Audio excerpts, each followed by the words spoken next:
Okay, so we've wrapped up our analysis of this case, so now let's just do a quick recap. Our purpose here was to demonstrate how Rehab Works was used to 1. Avoid an ASA discharge, and 2. Improve treatment plan compliance. So first of all, we had a kid who didn't believe he had a problem because it was just marijuana.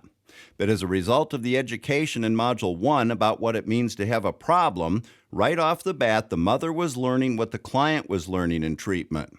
This leveled the conversation between her, the client, and the treatment team, and as a result of everybody being on the same page, when the client started spouting his misperceptions about his condition, the mom was able to recognize that and didn't buy into his denial.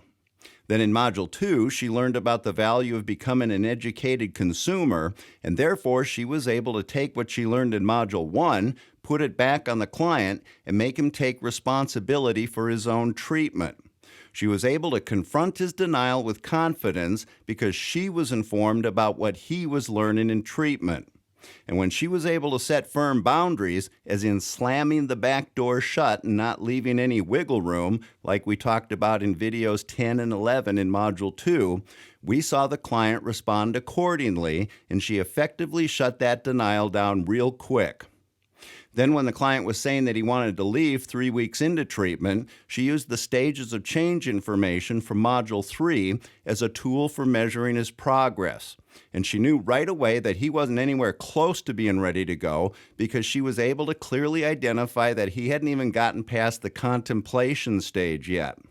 And so what we saw here was that this stage as a change model is like giving families a map that helps them see exactly where the client is, and it's especially effective for challenging that common dynamic of when clients tend to think that they're further along than they really are.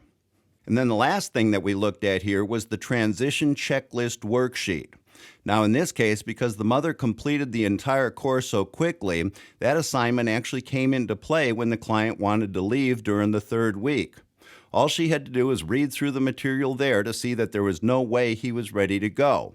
And then as treatment did continue, she did a really good job in applying all the rest of the material from the course, and the result was we had a situation where the family's engagement in the client's treatment made a huge difference as far as being able to support the treatment team's efforts.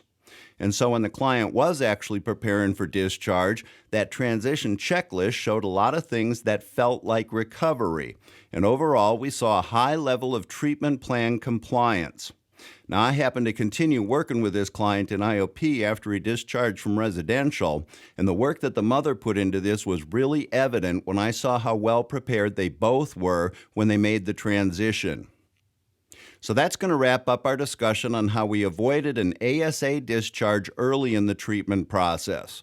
In our next section, we're going to look at another case study where the family of an adult treatment client recognized that he wasn't ready to go, even though he'd already been there a month. And in this case, we're going to hone in on the concept of motivational enhancement and how we use this stages of change model to help families become willing to set boundaries when they recognize that the client isn't where they ought to be as far as treatment progress. But motivational enhancement's about helping them arrive at that conclusion themselves instead of the counselors trying to convince the family that the client's not ready to go. That's a whole different dynamic that makes things a lot easier, and that's what we're going to be looking at in the next module.